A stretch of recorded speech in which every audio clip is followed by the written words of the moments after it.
ডাকসু নির্বাচন স্থগিত রাখতে হাইকোর্টের আদেশের উপর স্থগিতাদেশের মেয়াদ বেড়েছে। এ বিষয়ে বুধবার শুনানি হবে বলে জানিয়েছে সুপ্রিম কোর্টের চেম্বার আদালত।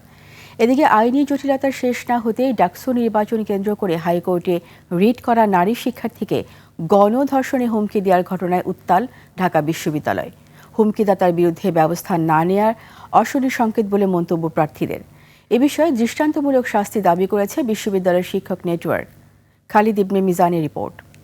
আপনার প্রিয় কাপড়ের যত্নে এলো এনজাইম সমৃদ্ধ Arik silver wash detergent powder 500 গ্রাম মাত্র 70 টাকা। প্রিমার্ক।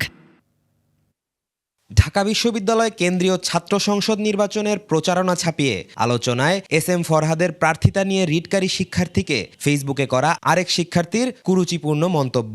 প্রতিবাদ জানিয়েছে নির্বাচনে অংশ নেয়া বেশিরভাগ প্যানেল। এরই অংশ হিসেবে বিক্ষোভ মিছিল করে ছাত্রদল। সংগঠনটির নারী নেত্রীদের অভিযোগ, রিটকারী শিক্ষার্থীর মতোই নিয়মিত সাইবার বুলিংয়ের শিকার হচ্ছেন তারা। আমরা তো আগে প্রচুর রকমের এরকম সাইবার বুলিং এর শিকার হতাম, কিন্তু ডাকসু কেন্দ্রিক এই বিষয়টা আরো অনেক বেশি বেড়ে গেছে। আপনারা যদি এই প্রোগ্রামের কমেন্ট সেকশনে যান তাহলে আপনারা দেখতে পাবেন যে আমাদেরকে আসলে কতটা সাইবার বুলিং এর শিকার হচ্ছে। আমরা যখন কোনো বিষয়ে প্রতিবাদ করি আমরা দেখতে পাই যে আমাদের বিভিন্নভাবে হেনস্থা করা হচ্ছে। গণধর্ষণের হুমকিদাতার ছাত্রত্ব বাতিলের দাবি জানান শিক্ষার্থীরা। অতি অল্প সময়ের মধ্যে আলী হোসেন নামক এই কুলাঙ্গারকে আপনারা গ্রেফতার করবেন এবং একাডেমিকভাবে তাকে শাস্তির আওতায় নিয়ে আসবেন। আমরা যদি তার অফলাইন কর্মকাণ্ড অনলাইন কর্মকাণ্ড দেখে বুঝে যাই এ শিবির করে, তাই স্বাভাবিকভাবে ফরহাদের বক্তব্য দেখে বলতে পারি, যেটা আমরা জানি তাহলে বলতে পারি যে আলী হোসেন তিনি নিজে শিবির করেন, কারণ তিনি ফেসবুকে সেটা তিনি প্রমাণ দিয়েছেন। তবে শিবির সমর্থিত প্যানেলের দাবি, গণধর্ষণের হুমকিদাতা শিবিরের কেউ নন। ফেসবুকে ছাত্রদলের সাথে তার অনেকগুলো পোস্ট কানেক্টেড।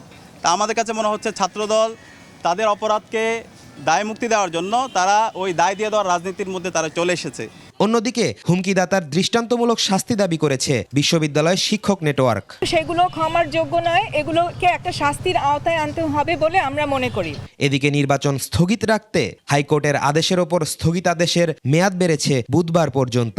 এ বিষয়ে বুধবার শুনানি হবে বলে জানিয়েছে সুপ্রিম কোর্টের চেম্বার আদালত। খালিদ ইবনে মিজান, 21 টেলিভিশন, ঢাকা।